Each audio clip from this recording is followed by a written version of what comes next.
بسم اللہ الرحمن الرحیم۔ دین و اسلام چینل کے ناظرین، السلام علیکم ورحمۃ اللہ وبرکاتہ۔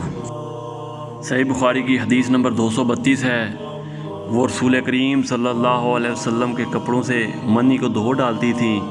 وہ فرماتی ہیں کہ پھر کبھی میں ایک دھبا یا کئی دھبے دیکھتی تھی۔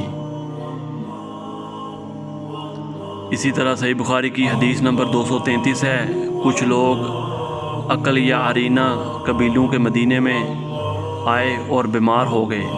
رسول اللہ صلی اللہ علیہ وسلم نے انہیں لقا میں جانے کا حکم دیا اور فرمایا کہ وہاں اونٹوں کا دودھ اور پیشاب پئیں۔ چنانچہ وہ لقا چلے گئے، اور جب اچھے ہو گئے تو رسول کریم صلی اللہ علیہ وسلم نے چرواہے کو قتل کر کے وہ جانوروں کو ہانک کر لے گئے۔ الصبا رسول کریم صلی اللہ علیہ وسلم کے پاس اس واقعے کی خبر آئی تو آپ نے ان کے پیچھے آدمی دوڑائے۔ دن چڑھے وہ حضور کریم صلی اللہ علیہ وسلم کی خدمت میں پکڑ کر لائے گئے۔ آپ کے حکم کے مطابق ان کے ہاتھ پاؤں کاٹ دیے گئے اور آنکھوں میں گرم سلاخیں پھیر دی گئیں، اور مدینے کی پتھریلی زمین میں ڈال دیے گئے۔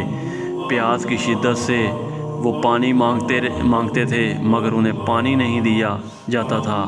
ابو قلابہ نے ان کے جرم کی سنگینی ظاہر کرتے ہوئے کہا کہ ان لوگوں نے چوری کی اور چرواہوں کو قتل کیا، اور آخر ایمان سے پھر گئے اور اللہ اور اس کے رسول سے جنگ کی ہے۔